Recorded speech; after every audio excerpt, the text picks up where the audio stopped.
Good morning, students. How are you all? I hope you all are fine. I welcome you to RPS online classes. Students, we were discussing lesson number 6 of our book Flamingo, Poets and Pancake. So that lesson Poets and Pancakes, the lesson is little bit confusing for students. Its terminology, its words, they confuse us.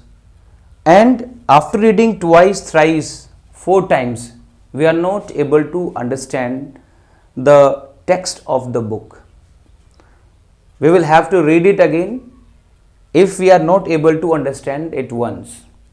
But today I will take some difficult terms of this lesson and I will clear some different parts of the lesson which are difficult to understand. Students find it very difficult to understand. Actually, there are so many things which have been mentioned in the story in this lesson, and we get confused. So let us see what are those difficult terms which confuse us. There is some mention of international communism. Means communism is also there in the lesson. Then there is MRA, Moral Rearmament Army. Students don't even understand what is Moral Rearmament Army. They are not able to understand what is international communism. Then when MRA came to Gemini Studios, why did they come? First thing, what did they do? They performed 2 plays. What was the significance of those 2 plays? What was the impact of those 2 plays on the Tamil people? And then there was visit of Stephen Spender. We all know Stephen Spender was a British poet actually. So then there is something written about his visit, why his visit was there. And then there was some short story competition where the author of the lesson, what was his name? His name was Ashok Mitran.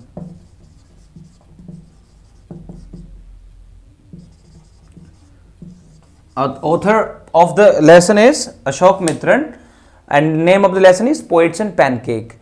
Okay, Ashok Mitran, when did Ashok Mitran come to know about Stephen Spender?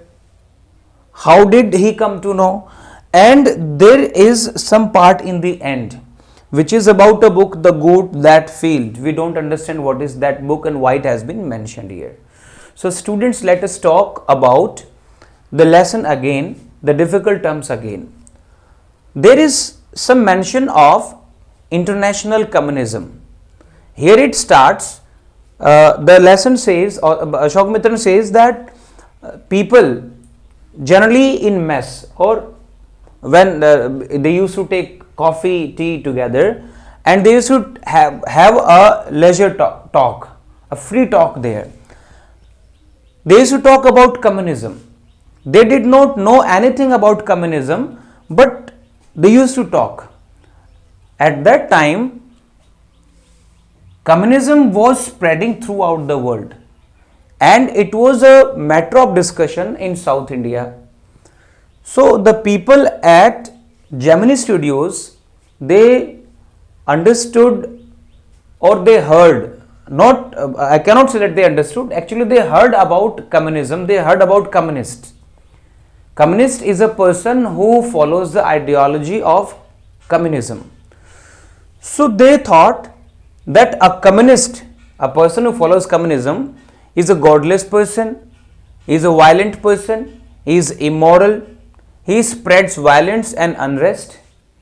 He doesn't even feel sorry for killing his own children.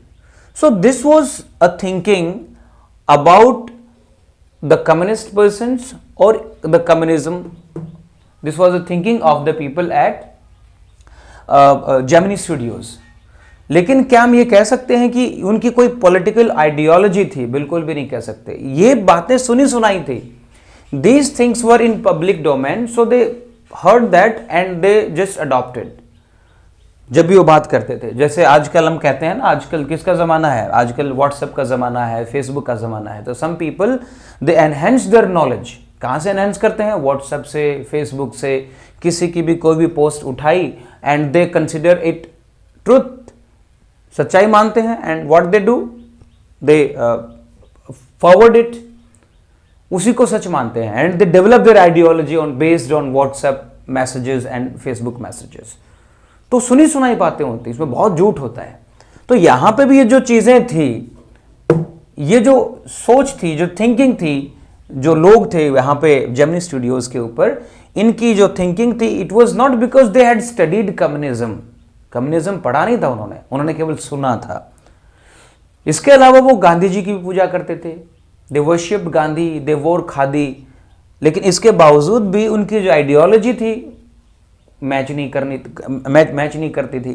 ठीक है, तो उनकी सोच ऐसी थी, means all the people at Gemini studios all the people at Gemini Studios were against communism, but they did not have any political ideology। और इसका example एक आने वाला था, the example was forthcoming, आने ही वाला था। कैसे आने वाला था?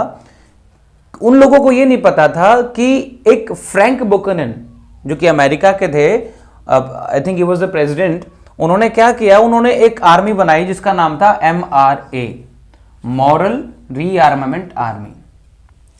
What was the work of this army? This was not an armed army। armed कौन होते हैं? जो लैस होते हैं हथियारों से, ये हथियारों वाली आर्मी नहीं थी।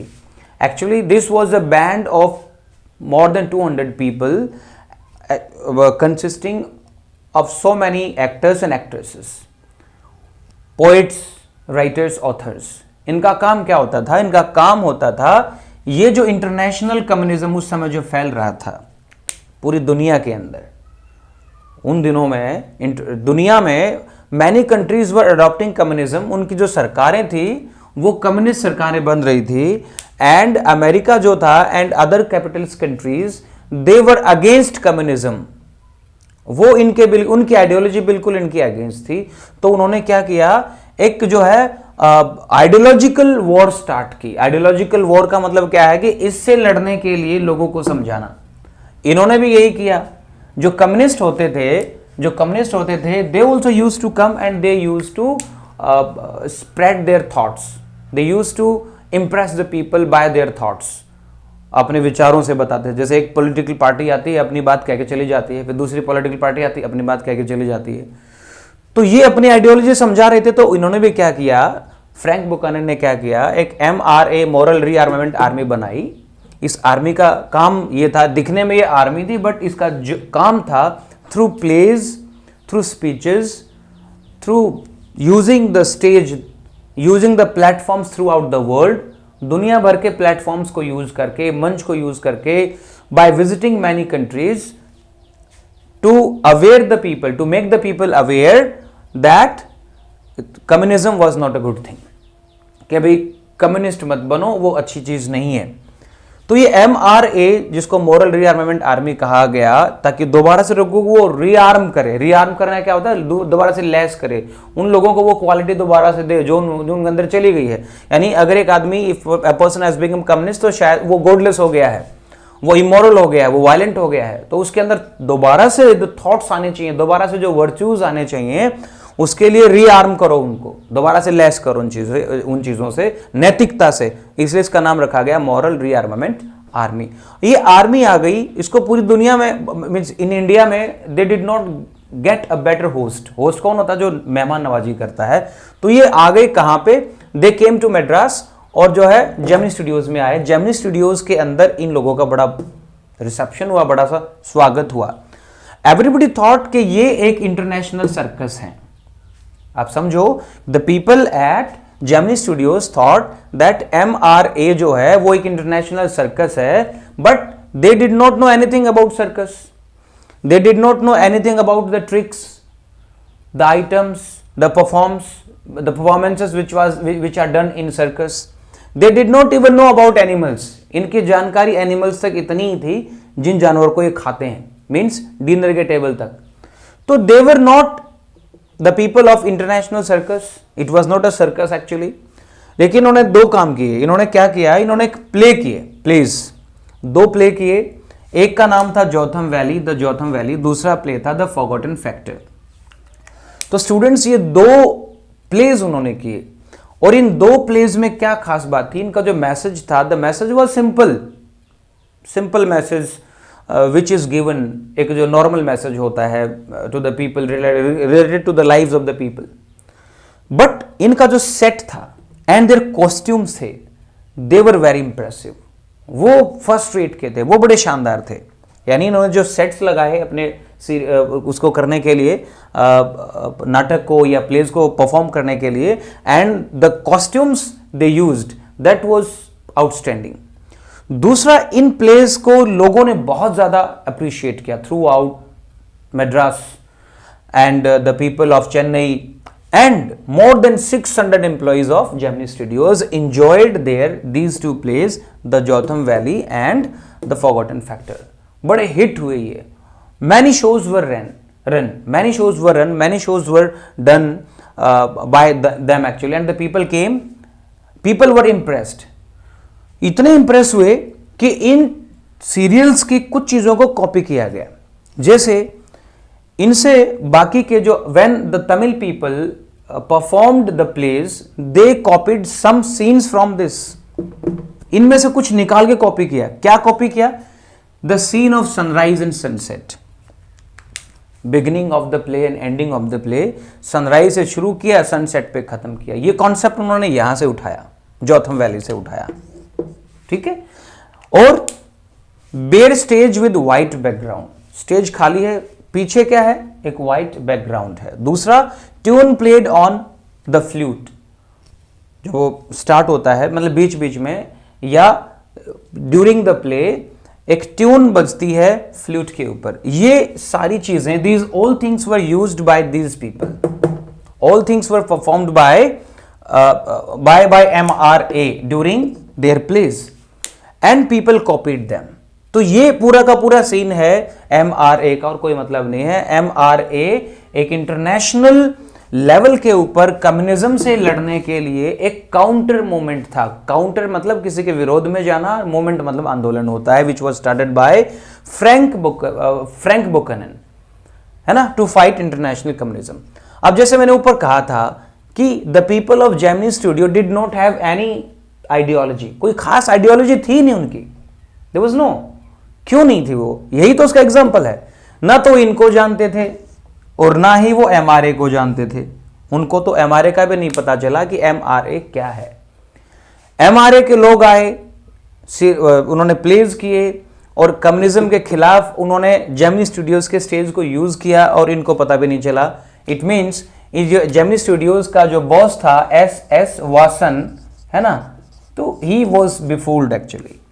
He played into the hands of these people, the people of MRA. Getting my point? So this was MRA.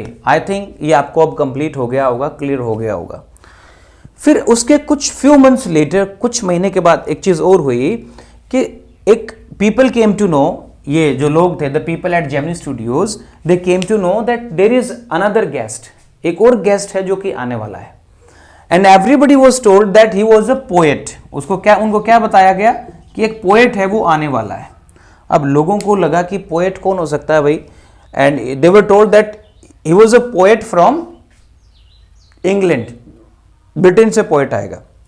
अब जब बात पोएट की आती है जेमिनी स्टूडियोज के ऊपर, ये लोग कौन थे? ये तो फिल्म मेकिंग में थे। They used to make film on in local languages. Tamil speaking people थे, इनको इंग्लिश से क्या लेना देना। इनका इंग्लिश लिटरेचर के लिए, इंग्लिश पोएट्री के लिए कोई खास टेस्ट नहीं था। They did not know anything about English poetry and English literature.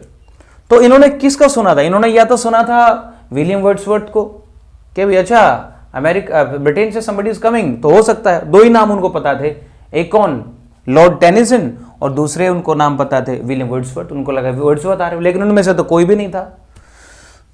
जो और ज्यादा लिटरेट थे उन्होंने और दो चार नाम सुने होंगे जो पोइट से इंग्लिश के, but nobody knew anything about the visitor who was coming. और विजिटर कौन था बाद में पता चलता स्टीवन स्पेंडर था, लेकिन उस समय nobody knew. Even Ashok Mitran the author did not know, he says nobody knew, he also did not know who was Stephen Spender. फिर किसने बताया कि वो तो एडिटर है, यानी पहले लोगों को लगा कि पहले बताया कि वो पोएट है, फिर उन्होंने सोचा वो हो सकता है कोई एडिटर हो, एंड उनको लगा कि ये जो विजिटर आने वाला है he might be an editor, because S S Vasan जो है he was also an editor, he was also the editor of a famous magazine. तो उनको लगा कि क्योंकि ये भी एडिटर है, ये भी एडिटर है जो आने वाला है विजिटर, इसीलिए एस एस वासन उसको एक बिग रिसेप्शन दे रहे हैं, उसका बड़ा स्वागत कर रहे हैं। पीपल थॉट दैट एग्जैक्टली, लेकिन फिर बात नहीं बनी। किसी ने कहा कि वो न्यूज़पेपर का एडिटर है, somebody said कि जो विजिटर है who was coming he was an editor of the he was the editor of the newspaper। लेकिन अखबार की बात आई तो these people at the Gemini Studios, उनको दो ही अखबारों के बारे में पता था ब्रिटेन के, और उन अखबारों का वो एडिटर था ही नहीं। या पूरे मद्रास के अंदर जो मैगजीन्स, ब्रिटिश की मैगजीन्स थी जिनके बारे में इन लोगों को पता था, उनका एडिटर भी ये नहीं था। सिंपली इतनी सारी बातें बोलने का मतलब ये है कि at Gemini Studio nobody knew who this person was, who was visiting, what was his agenda, why he wanted to visit Gemini Studios. लेकिन क्या हुआ, he was welcomed by S S Vasan. एक खास बात और भी थी, जब स्टीवन स्पेंडर आया तो जो एक न्यूज़पेपर द हिंदू, आपको पता द हिंदू एक फेमस न्यूज़पेपर था, उसके जो टॉप मैनेजमेंट के लोग थे, they were also top officials of the Hindu newspaper were also involved in welcoming this person Stephen Spender. तो लोगों को ये तो पता चल गया कि जो भी आ रहा है was a great personality, but ये नहीं पता था वो है कौन। फिर ये आया, Stephen Spender came, S S Vasan went on the stage, उसने बड़ी सी he spoke about him, about Stephen Spender, he delivered a long speech। और जब ये इसने लॉन्ग स्पीच दी स्टीफन स्पेंडर के बारे में, जो ऑडियंस थी, द ऑडियंस अंडरस्टूड कि एस एस वासन को भी इस आदमी के बारे में ज्यादा नहीं पता। Means even S S Vasan was not he also did not know fully about Stephen Spender। फिर after long speech, when Stephen Spender came on the stage, he started speaking। अब now he was from Britain, England, and you can understand he used England's accent वहाँ का use किया, he spoke in English। Audience कौन सी थी? Audience कौन सी थी? Tamil speaking local people of the Madras। They did not understand even a word of what Stephen Spender said, what the visitor said। तो ये बेचारा बोलता रहा। After an hour he came down, all the people were disturbed when the speech was over, they all were baffled, disturbed से सोच रहे थे कि यार why we have been called here, what we have to do with English, हमें क्यों बुलाया गया, why this person has come, we are simple people of Tamil speaking, we make movies in regional languages, we make movies in Tamil, what do we have to do with this person. Seminar भी over हो गया, इसकी visit भी over हो गई, लेकिन किसी को नहीं पता चल पाया ये कौन था, क्यों आया था। Nobody understood. तो आगे अशोक मित्रन सेज, इसको कैसे पता चला, अशोक मित्रन को कैसे पता चला कि ये आदमी स्टीवन स्पेंडर था। तो ये आगे लेसन को जब आप पढ़ोगे आपको पता चलेगा कि द हिंदू अखबार के अंदर ये कहता है कि द हिंदू के एक छोटे से अंदर के पेज के ऊपर, बड़ा इनसिग्निफिकेंट सा पेज, यानी अंदर की पेजेस थोड़ा सा ज़्यादा ज़रूरी नहीं माने जाते, अखबार के फ्रंट पेज ज़्यादा अच्छे माने जाते हैं, ज़्यादा इंपॉर्टेंट माने जाते हैं। तो कहता है कि अंदर के पेजेस पे एक छोटे से कॉर्नर के अंदर एक एडवर्टाइजमेंट था, और एडवर्टाइजमेंट किस बात का था, एक शॉर्ट स्टोरी कॉम्पिटिशन का था, शॉर्ट स्टोरी कॉम्पिटिशन। चूंकि Ashok Mitran, since Ashok Mitran was a poet and author, क्योंकि इसने, ये इसका काम क्या था, पोइट्स एंड पैनकेक्स लेसन के अंदर या जेमिनी स्टूडियोज में, to collect the cuttings of the newspaper, ये इसका काम था। तो ही डेवलप्ड पोइटिक स्किल्स, इसके अंदर लिखने की जो एक स्किल थी वो डेवलप हो गई। तो ये खुद भी एक पोएट था, स्टोरीज लिखता था, ऑथर था। तो इसने सोचा कि I should send my story to this competition. तो द हिंदू के अंदर छोटा सा एड था, और क्या एड था कि एक शॉर्ट स्टोरी कंपटीशन होने वाला है। द हिंदू अखबार में उसका एड आया था, एंड ये जो कंपटीशन है ये इस द एनकाउंटर एक मैगजीन है उसमें होगा। स्टोरी कहां भेजनी है? द एनकाउंटर मैगजीन के लिए भेजनी है। समझो आप इसको। अशोक मित्र ने स्टीफन स्पेंडर की विजिट के कई सालों के बाद, after many years, Ashok Mitra so an advertisement in the Hindu about a short story competition, story writing competition. He thought to send his story and the story was to send in the magazine Encounter. तो अशोक मित्र ने सोचा कि भाई मैं इसमें अपनी story भेजूंगा तो first I should come to know the credibility of this magazine. It is a famous magazine और अ सिंपल मैगजीन, कैसी है, क्या है। हम भी जब किसी कंपटीशन में हिस्सा लेने जाते हैं तो देखते हैं कि नहीं देखते हैं कि वो कंपटीशन कैसा है, किस लेवल का है, तब उसमें हिस्सा लेते हैं। तो यही इसने किया। तो ये लाइब्रेरी में गया और इसने जो है ना लाइब्रेरी में जाके मैगजीन्स ढूंढने की कोशिश की और उसको वहां पे चेन्नई के अंदर, मद्रास के अंदर द एनकाउंटर की कॉपीज मिली। द एनकाउंटर की कॉपीज मिली जो कि अनयूज थी। और जब इनको देखा उसने तब इसको पता चला कि ये जो द एनकाउंटर मैगजीन है इसका जो ऑथर है, जो एडिटर है, वो है स्टीफन स्पेंडर। और तब इसको पता चला अच्छा वो जो आदमी आया था उस दिन जिसने 1 घंटे तक स्पीच दी थी इंग्लिश में इन ब्रिटिश एक्सेंट के अंदर, नोबडी अंडरस्टूड, वो आदमी स्टीफन स्पेंडर था, क्योंकि यही आदमी इस मैगजीन का एडिटर था। क्लियर? फिर और आगे बढ़ते हैं। समय बीतता चला गया। ये आदमी Ashok Mitran the author, narrator, है ना, he lost his job. Gemini studios इसने छोड़ दिया। अब इसके पास ज्यादा पैसे नहीं थे, है ना। तो ये कहता है, ये एक्चुअली कई बार हम क्या करते हैं, कमेंट करते हैं, सरकाज़्म यूज करते हैं जिसको हम बोलते हैं। तो अशोक मित्रन खुद को भी नहीं छोड़ते। वो स्टोरी में लिखते हैं कि जब मैं आउट ऑफ जेमिनी स्टूडियोज था, जॉब छोड़ चुका था, तो I did not have money, much money नहीं थे मेरे पास, and everything of cheap rates attracted my attention. ये क्या कहता है कि कुछ भी सस्ती चीज मेरा दिमाग खींच लेती थी। क्यों? क्योंकि पैसे नहीं होते थे। सिंपल सी चीज है, person who does not have money, जिसके पास पैसे नहीं है, तो सिंपली वो क्या कोशिश करेगा, he will try to save money, और वो सस्ती चीजें खरीदने की कोशिश करता है।